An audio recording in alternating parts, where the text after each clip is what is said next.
함께 말씀을 나누겠습니다.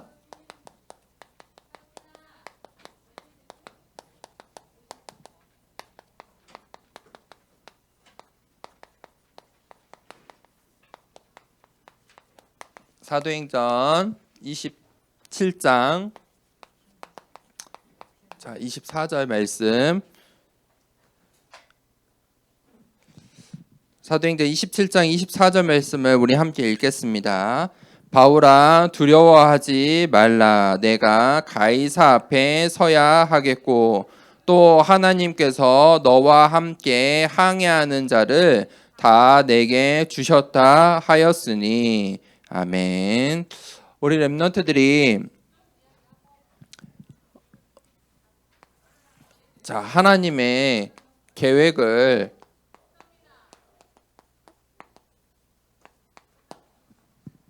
볼 수 있는 그런 눈을 가지고 있어야 돼요. 하나님의 계획이 있어요. 우리가 다 마음의 계획을 가지고 우리의 삶의 계획을 가지고 살아가죠. 그런데 하나님도 하나님의 계획이 있어요.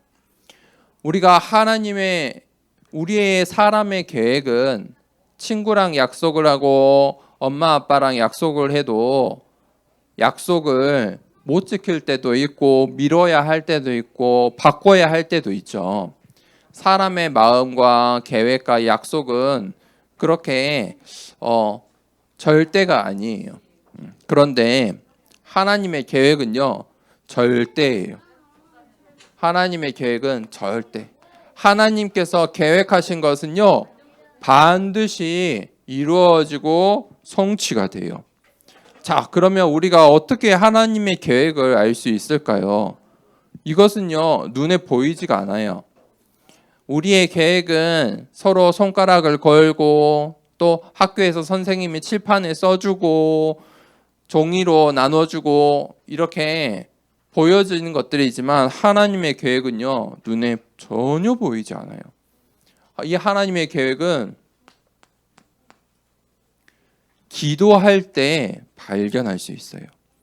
우리가 기도할 때 이 하나님의 계획이 발견돼요.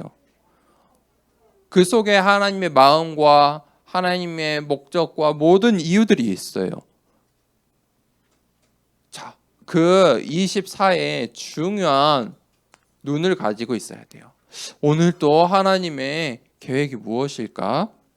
하나님께서 오늘 또 나를 어떻게 인도하실까? 하나님의 계획을 질문하는 기도 속에 우리가 있어야 돼요.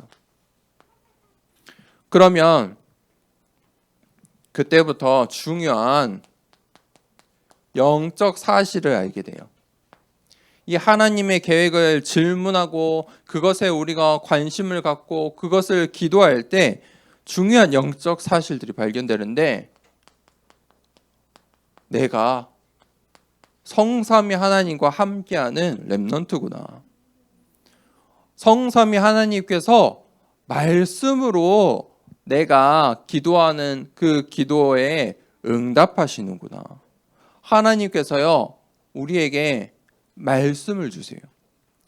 우리 렘넌트들이 하나님의 말씀을 듣는 이 시간이 얼마나 소중한 시간이고 눈에 보이지 않지만 수많은 영적인 변화들이 일어난다는 것을 알아야 돼요. 특별히 이 강단 말씀을 통해 하나님께서 나를 인도하시고요, 내가 하는 그 기도를 응답하세요. 그 하나님이 어떤 하나님이에요? 성삼위 하나님이. 자, 이 성삼위 하나님께서 말씀하시고 말씀으로 인도하시고 말씀으로 응답하시는데, 그때 영적인 존재, 이 사단이, 마귀, 귀신이라고 하는 존재가 이 흑암이 결박돼요. 언제요? 하나님의 말씀 들을 때, 하나님의 말씀이 성취될 때, 그때 하나님께서 천군 천사를 보내서 하나님의 말씀을 성취하시고 이루세요.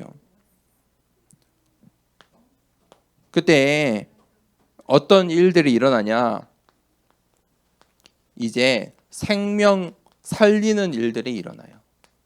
이것은 하나님이 가장 원하시는 일이에요. 하나님께서 가장 원하시는 일이 무엇이냐? 나를 살리신 거예요. 나를 하나님의 자녀 삼으시는 거예요. 그리고 나를 통해 또 하나님께서 하나님의 자녀들을 살리길 원하세요. 어떤 생명을 살려요? 나를 살려요. 그리고 하나님께서 그 생명 살리는 일을 위해서 교회를 세우셨어요. 교회를 살리게 돼요. 우리의 현장을 살리게 돼요. 내가 만나는 모든 만남, 하나님을 모르는 사람들에게, 예수 그리스도를 모르는 사람들을 현장에서 살리게 돼요. 그러면 성경 속의 렘넌트들처럼 한 시대를 살릴 수 있는 중요한 응답을 받게 돼요. 자, 어디에서 시작돼요? 하나님의 계획이 무엇인가요? 하나님, 오늘도 나에게 이런 문제와 상황과 이런 고민이 있는데 하나님의 계획이 무엇인가요? 그 질문으로부터, 그 기도로부터 수많은 영적인 일들이, 영적인 변화가 일어나요. 오늘 바울이 죄수로 있었어요. 오늘 본문에. 바울이 이 로마의 죄수가 되었어요. 그런데 바울이 하나님의 계획을 질문한 거예요. 하나님의 계획이 무엇인가요? 하나님, 저에게 로마 복음화의 언약을 주셨잖아요. 그런데 세상 사람들은 다 어떻게 보냐? 노바디의 눈으로 봐요. 너는 이제 아무것도 할 수 없어. 너가 많은 교회를 세우고 마게도냐와 아시아 지역에 많은 교회를 세우고 복음을 전했지만 넌 이제 끝이야. 너는 이제 죄수로 감옥에 갔잖아. 그게 세상 사람들의 보는 눈이었어요. 그때 이제 바울이요, 죄수가 되어서 로마로 가요. 그런데 바울이 배를 타고 로마로 향하는데 지금 배를 타면 안 된다. 풍랑이 올 거라고 하나님이 말씀하셨다. 바울이 이야기를 해요. 그런데 세상 사람들은 누구냐? 평생 배를 탔던 사람들이에요. 전문가예요. 평생 우리는 배를 타고 지금 날씨, 지금 상황이 절대 그럴 일이 없어. 세상 사람들은 정확하죠. 자신들의 경험을 가지고. 그런데 어떻게 돼요? 하나님의 말씀은 반드시 성취돼요. 진짜 바람이 풍랑이 부는데 그냥 풍랑이 아니에요. 광풍. 가장 센 풍랑이 부는 거예요.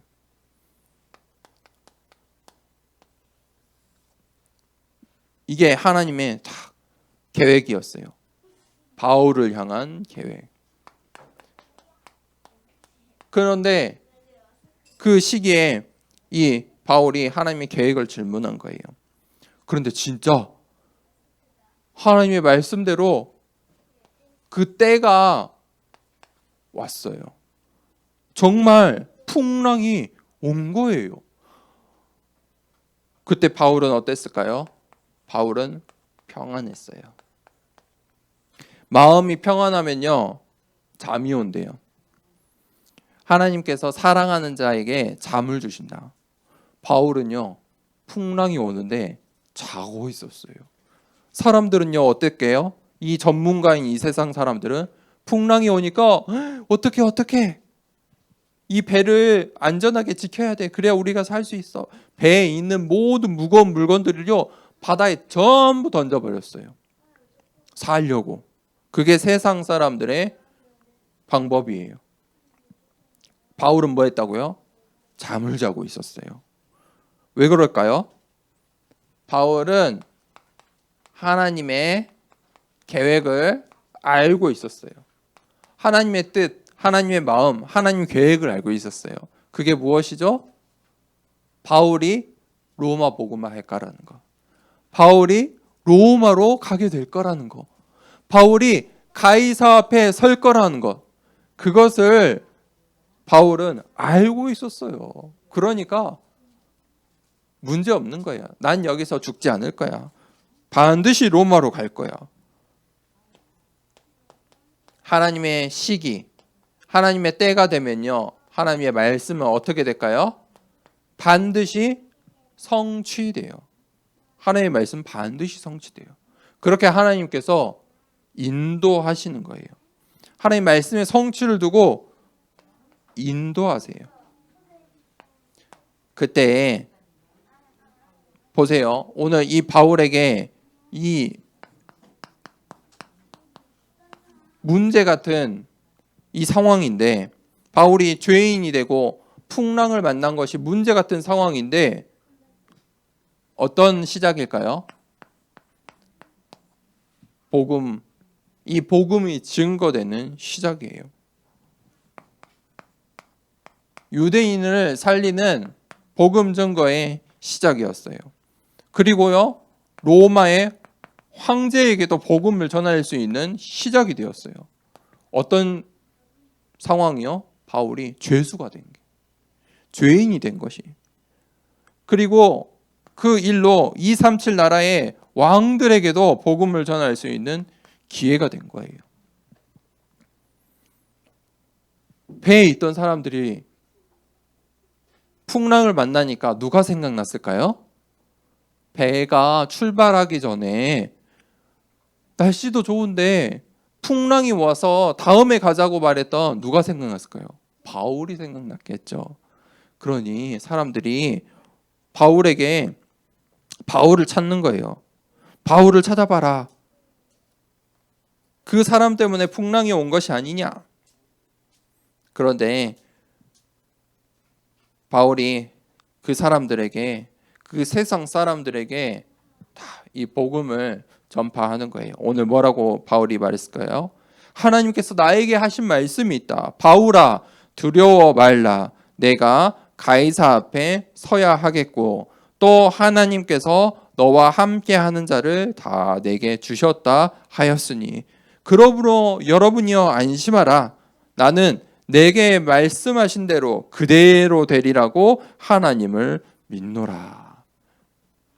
바울이 어떻게 믿었어요? 하나님이 말씀하신 그대로 될 것을 믿었다. 하나님의 말씀의 성취를 믿은 거예요.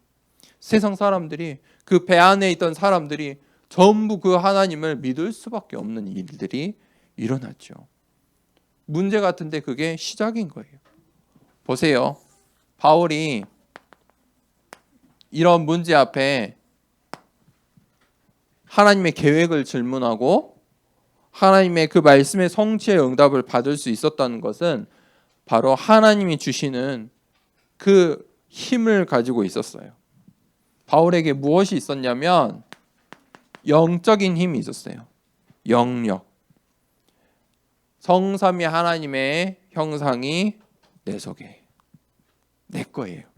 하나님의 형상이 내 거예요. 하나님께서 우리를 생기를 불어 넣어서 만드셨어요. 하나님의 것으로 만드셨다는 거예요. 그것을 회복하는 게 영력이에요. 지력, 하나님께서 주시는 지력. 지력은 무엇이냐? 눈이에요. 공부를 잘하는 것도 필요하지만 그건 아주 작은 부분이에요. 보는 눈. 지력은 무엇이냐? 세상을 보는 눈. 아, 세상에 이렇게 사람들은 이렇게 말하는구나. 보세요. 세상 사람들의 생각으로, 지식으로는 바울이 엉뚱한 소리 하는 거예요. 평생 나는 여기서 저기까지 로마로 가는 배를 운행했는데 무슨 소리냐. 그런데 누가 더 지력이 있어요? 바울이. 아니다. 풍랑이 올 것이다. 그렇죠. 세상 보는 눈. 그 속에서 학업의 지혜도 지식도 나와요. 체력. 그 일을, 하나님 나라의 일을 하기 위한 체력. 또 세상 사람들은 수많은 병, 특별히 마음의 병, 수많은 생각의 병, 정신의 병, 육신의 병 가운데 살아가요. 거기서 우리는요, 치유받을 수 있는 그 능력, 체력, 그 증인, 그 응답을 우리가 받아야 돼요. 네 번째, 경제력. 어떤 경제력이냐? 교회를 살리고 내가 마음껏 선교사님을 도울 수 있는 경제력. 그것을 두고 기도하세요. 우리 렘넌트들이 지금부터 기도하세요. 하나님, 저는 교회를 세우겠습니다. 하나님, 저는 선교사님을 마음껏 후원할 수 있도록 하나님 저에게 경제 축복을 주세요. 하나님이 원하시는 기도를 하세요. 반드시 하나님께서 응답하세요. 5번째, 사람의 축복, 인력. 우리 렘넌트들이 세상에 가기 전까지 어떤 사람들을 만날까요? 중요한 사람들을 계속 만나겠죠. 그 만남의 축복. 선생님들도 만날 것이고 친구들도 만날 것이고 목사님이 대충 생각해 보니까 중요한 사람 내가 세상 나가기까지 한 70명 정도 만날 것 같아요. 선생님, 친구, 초등학교 때부터 고등학교까지 그 만남 쪽에 70인 제자 내가 살리는 거예요. 내가 배우고 있지만 내가 살리는 사람이에요. 그 축복을 하나님께서 바울에게 주셨고 또 누구에게 주셨어요? 오늘 나에게 주셨어요. 하나님 나에게 영력, 지력, 체력, 경제력, 인력을 더해 주세요 라고 기도하는 멋진 한 주간 렘넌트의 그 여정 되길 축복합니다. 오늘 하나님 뭐라고 말씀하셨어요? 두려워 말라 가이사 앞에 서야 하리라. 두려워할 필요가 없는 거죠. 자, 이 말씀을 붙잡고 한 주간 동안에 멋진 응답 받길 원합니다. 이 시간에 기도합시다. 하나님 나에게 바울처럼 영력, 지력, 체력, 경제력, 인력의 축복을 주세요라고 이 시간에 함께 기도하겠습니다. 하나님 아버지 감사합니다. 바울이 문제 속에서